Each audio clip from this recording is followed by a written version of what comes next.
جو جائز نمبرز ہیں ان کے مطابق یہ ترمیم نہیں ہو سکتی. جتنی بھی حرکتیں کریں گے الٹیمیٹ جو نتیجہ نکلے گا وہ ان کے خلاف نکلے گا. کہ قاضی فائزہ صاحب آپ نے ہمارے لیے بہت خدمات سر انجام دی، آپ نے ہمارا ایک ٹیشو پیپر کا طور پہ کام کیا، آپ کی خدمات کو سلام، لیکن اب آپ جا رہے ہیں. اس کا مطلب بڑا کلیئر ہے کہ یہ سارے یا تو ان کو لالی پاپ دیا ہوا ہے جیسے قاضی صاحب کو لالی پاپ دیا تھا. خطرہ ہے نون لیگ کو پنجاب میں اور خطرہ ہے مرکز میں نون لیگ کو. یہ بلاول اور زرداری صاحب کوئی 100 دفعہ 100 جنم لے کے بھی آ جائیں تو نہیں سمجھ سکتے. سیدھی سیدھی بات ہے، تسلیم کر لینا چاہیے کہ ہم پپٹس ہیں اور حکم حاکم ہے اور اس کی ہم تعمیل کر رہے ہیں. سپریم کورٹ نے جو الیکشن کمیشن کو ایک طرح سے شٹ اپ کال دی ہے اور انہیں بتا دیا ہے کہ ہمارا فیصلہ بڑا کلیئر ہے اور اس فیصلے کو کسی بھی قانون سازی سے تبدیل نہیں کیا جا سکتا. میرے ساتھ آج سینئر جرنلسٹ صابر شاہ کے ساتھ موجود ہیں. سر بہت شکریہ، آپ نے وقت دیا. صابر بھائی، کیا نظر آتا ہے آئینی ترمیم کے حوالے سے؟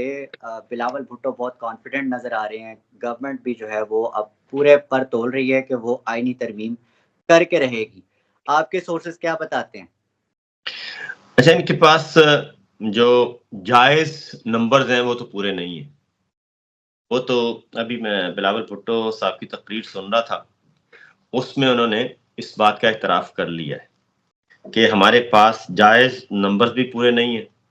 نمبر 1. نمبر 2، انہوں نے مولانا فضل الرحمان صاحب کو بھی ایک طرح سے بھرے جلسے میں دھمکی لگائی ہے کہ دیکھیں اگر آپ آ جاتے ہیں تو ویل اینڈ گڈ، ورنہ پھر ہم وہی طریقہ اختیار کریں گے، منڈی بھی لگائیں گے، ارکان بھی خریدیں گے، بولیاں بھی لگائیں گے اور ہم نمبرز پورے کریں گے. پھر ساتھ ہی بلاول بھٹو صاحب نے یہ بھی کہا کہ اس سے کرائسس بھی بڑھے گا، بحران بڑھے گا، تنازع بڑھے گا، کیونکہ یہ سارا پروسیس متنازع ہوگا. تو میں یہی کہوں گا کہ اس کا تو بڑا کلیئرلی یہ تو اعتراف جرم ہے. ایک بھرے جلسے میں انہوں نے اعتراف جرم کر لیا اور سب کچھ اعتراف کر لیا، تو پھر آخر مجبوری کیا ہے؟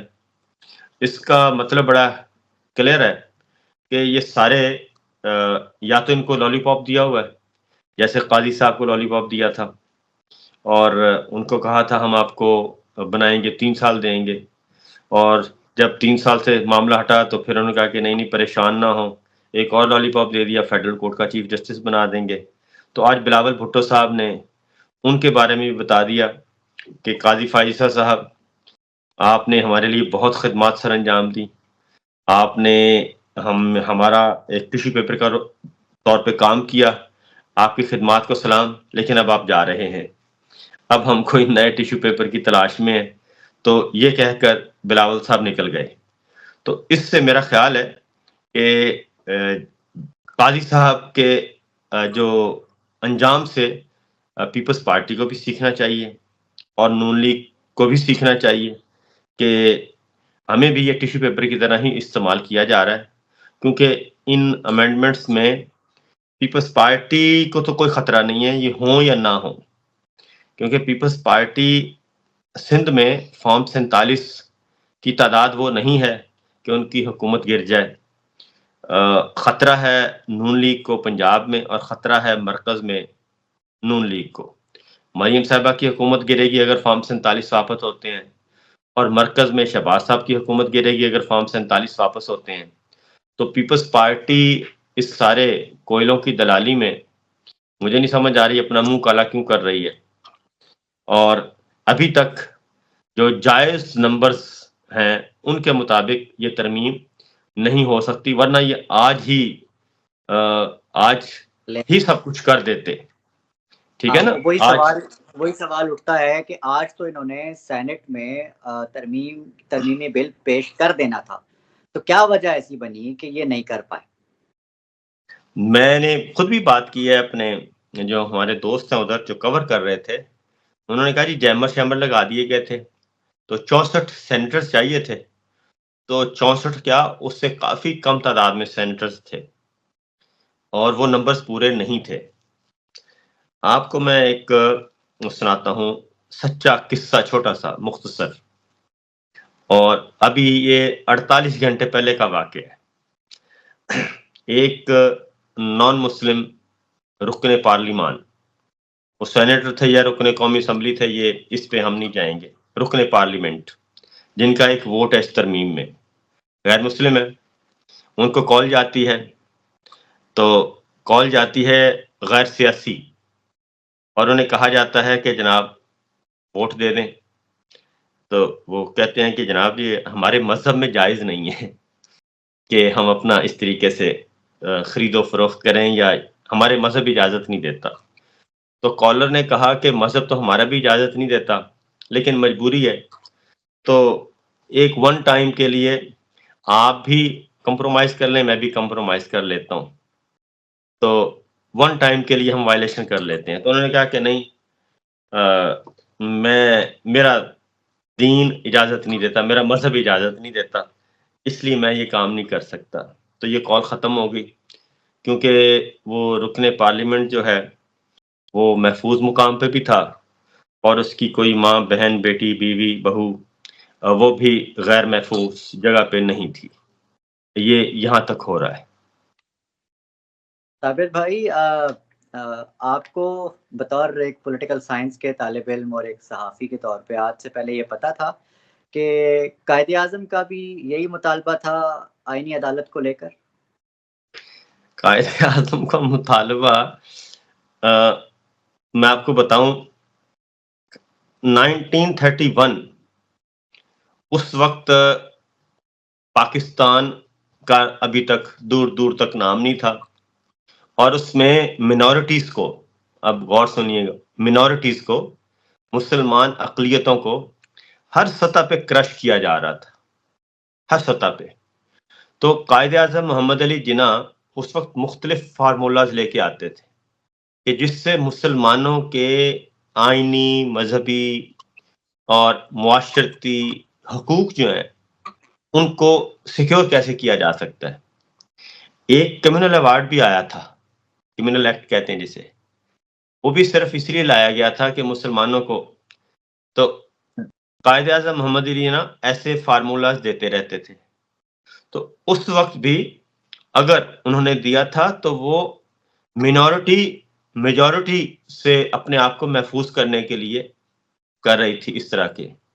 تو جو بلاول بھٹو صاحب ہیں ابھی پھر اس کے بعد انہوں نے وہ خواب کو کنورٹ کیا ہے، وہ محترمہ بے نظیر بھٹو کے خواب تک لے گئے ہیں، کیونکہ جب یہ تنقید شروع ہوئی کہ اس وقت تک تو جی پاکستان تو قائد اعظم محمد علی جناح، تو وہاں سے وہ نیچے آ گئے، محترمہ تک لے آئے، لیکن محترمہ کے جو قول و اقوال ہیں نواز شریف صاحب کے بارے میں، بلاول بھٹو صاحب کو وہ بھی سن لینے چاہیے تاکہ پتہ چلے کہ وہ ان کے بارے میں کیا فرماتی ہیں، بلکہ نصیحتیں، اور وہ جتنا محترمہ بے نظیر بھٹو ان کی پالیٹکس کو سمجھتی تھی نا، یہ بلاول اور زرداری صاحب کوئی 100 دفعہ 100 جنم لے کے بھی آ جائیں تو نہیں سمجھ سکتے، کیونکہ وہ بہرحال ان کی ایک پولیٹیکل فلسفی تھی، وہ سمجھتی تھی چیزوں کو، ایک ویژن تھا۔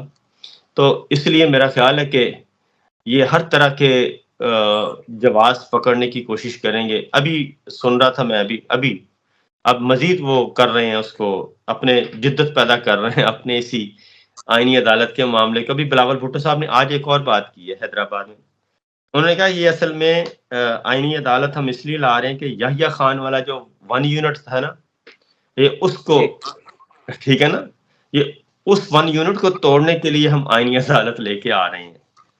تو جب انسان کے پاس کچھ بھی نہ ہو، بیس لیس باتیں پھر اسی طرح یہ کرتی ہیں، سیدھی سیدھی بات ہے، تسلیم کر لینا چاہیے کہ ہم پپٹس ہیں اور حکم حاکم ہے اور اس کی ہم تعمیل کر رہے ہیں۔ اچھا صابر بھائی، اگر الیکشن کمیشن کا استعمال کرتے ہوئے اس پورے عمل کو جو ہے وہ پریکٹیکلی کیا جاتا ہے تو آپ کا کیا خیال ہے، عدالت کا ریئیکشن آپ کیا ایکسپیکٹ کرتے ہیں کہ اس کے بعد جو عدالت عالیہ ہے وہ کیسے ریئیکٹ کرے گی؟ دیکھیں، سپریم کورٹ کا جو فیصلہ ہے نا، وہ بڑا تگڑا فیصلہ ہے، اور وہ فل کورٹ کا فیصلہ ہے، وہ 8 آنریبل ججز کا فیصلہ نہیں ہے، وہ 8+3 کا فیصلہ ہے، 13 ججز کا، اور صرف 2 جج اس سے باہر ہیں، وہ ہے جسٹس امین اور جسٹس نعیم، اس کے علاوہ کوئی بھی نہیں ہے۔ تو یہ جتنے بھی حرکتیں کریں گے، جتنی بھی حرکتیں کریں گے، الٹیمیٹ جو نتیجہ نکلے گا وہ ان کے خلاف نکلے گا۔ اور آج پھر سپریم کورٹ نے جو الیکشن کمیشن کو ایک طرح سے شٹ اپ کال دی ہے، اور انہیں بتا دیا ہے کہ ہمارا فیصلہ بڑا کلیئر ہے، اور اس فیصلے کو کسی بھی قانون سازی سے تبدیل نہیں کیا جا سکتا۔ آپ انسان بنیں اور انسان بن کے اس فیصلے پر عمل کریں۔ تو اگر اس کو توہین عدالت لگنے کا کوئی چانس ہے؟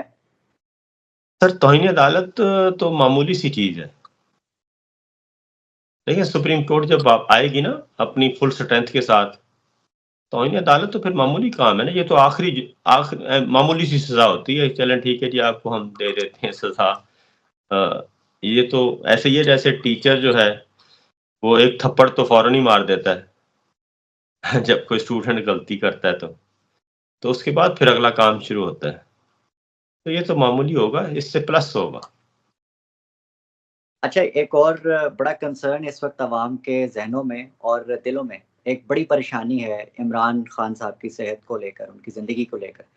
آپ کے بھی ڈیفینیٹلی سورسز ہوں گے، تو کیا بتاتے ہیں عمران خان صاحب اس وقت جو ہیں واقعی بیمار ہیں؟ دیکھیں، ان کو ایک تکلیف چل رہی ہے ان کی، وہ ہے دانتوں کی، اور وہ ڈیو ہے کافی عرصے سے۔ ان کا وہ ایک ہوتا ہے روٹ کنال، وہ ہونا ہے، 2 دانتیں، ایک داڑھ ہے ایک دانت ہے، تو وہ تکلیف چل رہی ہے۔ اس تکلیف کی وجہ سے ان کے سر میں بھی درد رہتا ہے اور کانوں میں بھی، اور یہ ایشو چل رہا ہے۔ اور جو 3 اکتوبر کو بھی ڈاکٹر نے ریکمینڈ کیا تھا، اور ابھی جو لاسٹ ٹائم 3-4 دن پہلے گئے ہیں تو ڈاکٹر نے دوبارہ سے کنسرن شو کیا ہے۔ تو انہوں نے میری اطلاع کے مطابق کوئی سوچ رہے تھے کہ ہم ادھر لے کے جائیں سسٹم، کیونکہ آپ کو پتہ ہے ڈینٹل سرجری میں وہ پورے کا پورا سیٹ اپ لے جانا پڑتا ہے، خان صاحب کو تو لانے سے رہے، تو وہ اس کے بارے میں سوچ رہے تھے۔ لیکن ابھی تک جب تک ہم بات کر رہے ہیں اس وقت تک ابھی اس میں کوئی ایسے ڈیولپمنٹ ہوئی نہیں ہے۔ صابر بھائی، آخری سوال، آپ کے واپس آنے کے، پاکستان واپس آنے کے کیا چانسز ہیں؟ کب آ رہے ہیں آپ؟ بس آپ دعا کرتے رہیں اور انشاءاللہ اللہ تعالیٰ کے فضل و کرم سے کوشش ہے کہ جیسے ہی سچویشن کو تھوڑی سی بہتر ہو تو پہنچیں گے، جب میں سمجھوں گا کہ جی۔ آئینی ترمیم اگر ہو جاتی ہے، میں یہ جاننا چاہ رہا ہوں چونکہ آپ کا تجربہ بہت وسیع ہے، آئینی ترمیم اگر ہو جاتی ہے، یہ تمام شقیں جو یہ مسودہ اس وقت ہیں مجوزہ، تو آپ کو اس ترمیم کے بعد کا پاکستان کیسا لگ رہا ہے؟ پورا نقشہ اگر کھینچیں تو دیکھیں، 2 باتیں، اگر یہ ترامیم نہ ہوں، اگر یہ ترامیم نہ ہوئی تو ان سب نے گھر جانا ہے، لیکن جتنی کی بے عزتی ہو چکی ہے نا، بس اتنی بے عزتی کے ساتھ یہ چلے جائیں گے۔ اگر ترامیم ہو گئیں تو پھر بے عزتی نہیں ہوگی، پھر ذلت اور رسوائی پلس ہو جائے گی،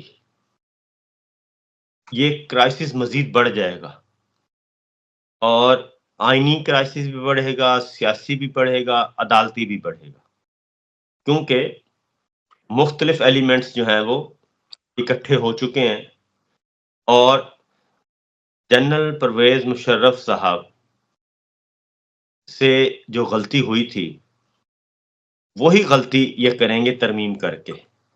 3 نومبر 2007 کی ایمرجنسی اگر پرویز مشرف صاحب نہ لگاتے اور سپریم کورٹ پہ حملہ آور نہ ہوتے عدلیہ پہ، تو پرویز مشرف صاحب بغیر وردی کے صدر مملکت آرام سے جاری رہ سکتے تھے۔ ان کی ضد تھی کہ میں نے اپنے آپ کو سیکیور کرنا ہے، اور سپریم کورٹ سے ان کو خطرہ محسوس ہوا کہ یہ میری وردی اتروانے لگے ہیں، اور انہوں نے سپریم کورٹ پہ حملہ آور ہوئے، 3 نومبر 2007 کی ایمرجنسی لگائی، اس کے بعد پھر سچویشن جو ہے وہ ان کے کنٹرول میں نہیں رہی اور اسی 3 نومبر 2007 کی ایمرجنسی نے ان کو سزائے موت تک پہنچایا. وہ 12 اکتوبر 99 ماشاء اللہ کی وجہ سے سزائے موت نہیں ہوئی ان کو ہوئی جب انہوں نے چیف جسٹس اور سپریم کورٹ اور ہائی کورٹ کے ججز کو قید کیا. اس وجہ سے ان کے خلاف جو ریفرنس بھیجا نواز شریف نے کیس فائل کیا وہ 12 اکتوبر 99 کا نہیں تھا, وہ 3 نومبر 2007 کا تھا. ان کو سزائے موت ہوئی, وہ سزائے موت آج تک برقرار ہے. پرویز مشرف صاحب اللہ ان کی مغفرت کرے, وہ ایک مجرم کے طور پہ آج بھی قبر میں موجود ہیں. ہائی کورٹ نے فیصلہ دیا, سیٹھ وقار نے, سپریم کورٹ قاضی صاحب نے فیصلہ برقرار رکھا. تو اس لیے یہ جو کرائسس اس وقت یہ کام اگر کیا گیا تو یہ اسی طرح کی سچویشن ڈیولپ ہو رہی ہے. آپ دیکھ لیں 3 کنونشن ہو چکے ہیں وکلا کے, اور یہ 3 کنونشن میں صرف ایک ہی ہے. ابھی میں سن رہا تھا تو وہ کہتے ہیں کہ ہمیں کوئی چمچہ چیف جسٹس نہیں چاہیے, یہ سارا کچھ جسٹس منظور علی شاہ صاحب کو روکنے کے لیے کیا جا رہا ہے نا. جسٹس منصور شاہ بھی قبول نہیں, جسٹس منیب بھی قبول نہیں, جسٹس جائیہ بھی قبول نہیں, اور جسٹس امین چاہیے یا پھر جسٹس جمال خان مندوخیل صاحب چاہیے. کہ اس طرح سے چلتا نہیں ہے. پھر 18ویں ترمیم جو کی گئی تھی اس میں تو سینیورٹی کے اصول کو منوایا گیا تھا. سینیورٹی چیف, اس سے پہلے تو وہی تھا نا, پک اینڈ چوز, ٹھیک ہے نا. اس سے پہلے تو یہ سارے کرتے تھے. جسٹس سجاد علی شاہ کا جھگڑا بھی اسی لیے ہوا کہ ٹھیک ہے جی, تو یہ سینیورٹی کا اصول منوایا گیا تھا. بجائے اس کے کہ سینیورٹی کا اصول آپ آرمی چیف پہ بھی لے کے جائیں, نیول چیف پہ بھی لے کے جائیں, ایئر چیف پہ بھی لے کے جائیں, chairman joint chief of committee پہ بھی لے کے جائیں, سینیورٹی کا اصول نمبر 1 نمبر 2 بس بات ختم. وہ ایک سپریم کورٹ میں صحیح چل رہا ہے, اور بجائے اس کے کہ آپ ہائی کورٹ میں بھی اس کو امپلیمنٹ کریں سینیورٹی کو, کوئی رائے نہیں جاتا نا, کسی کا جھگڑا نہیں رہتا. تو یہ جو کر رہے ہیں نا, اور یہ سارا ہے میلا فائٹی بدنیتی پہ مبنی ہے, اور اپنی پسند کا ایک نظام قائم کرنا چاہتے ہیں جس کی وجہ سے یہ ان کو کامیابی نہیں ہوگی. صابر بھائی, پی ٹی آئی کی لیڈرشپ پہ عوام بہت سوال کھڑے کر رہے ہیں, لوگ کنفیوز ہیں, خاص طور پر علی امین گنڈا پور صاحب اور جو اس وقت موجودہ لیڈرشپ ہے اس کو لے کر. آپ اس پوری سچویشن میں پی ٹی آئی کی لیڈرشپ کا کیا کردار دیکھتے ہیں؟ دیکھیں, پی ٹی آئی کی لیڈرشپ جو ہے وہ پی ٹی آئی کا لیڈر ایک ہی ہے, اور وہ ہے عمران خان. باقی سب be category, C category, D category کے ہیں. اور دوسرا یہ ہے کہ فیصلے, کنٹرول, ہر چیز عمران خان کے پاس ہے.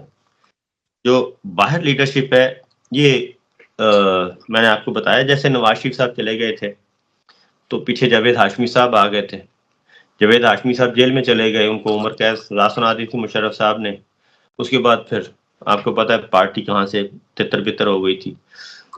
اسی طرح محترمہ بے نظیر بھٹو کے بعد مخدوم امین فہیم صاحب کو دے دیا گیا تھا. جب باہر تھے تو فیصلے پارٹی لیڈر ہی کرتی ہے. تو اس لیے ان پہ انہوں نے اپنی اپنی کیپیسٹی کے مطابق کرنا ہوتا ہے. تو اب چونکہ عمران خان صاحب کے ساتھ ٹوٹلی کٹ آف ہے, اس لیے یہ ایسا فیل ہو رہا ہے. آئی تھنک کیپیسٹی ان میں نہیں ہے, جس کی وجہ سے پھر یہ تنقید ہوتی ہے, اور اس وجہ سے ہوتی ہے. ادروائز میرا خیال ہے کہ اپنی استطاعت کے مطابق بیچارے ٹھیک ہی کر رہے ہیں. ایسے صابر شاکر صاحب, آپ ہمارے ساتھ موجود تھے, آپ کے وقت کا بہت شکریہ. Thank you very much.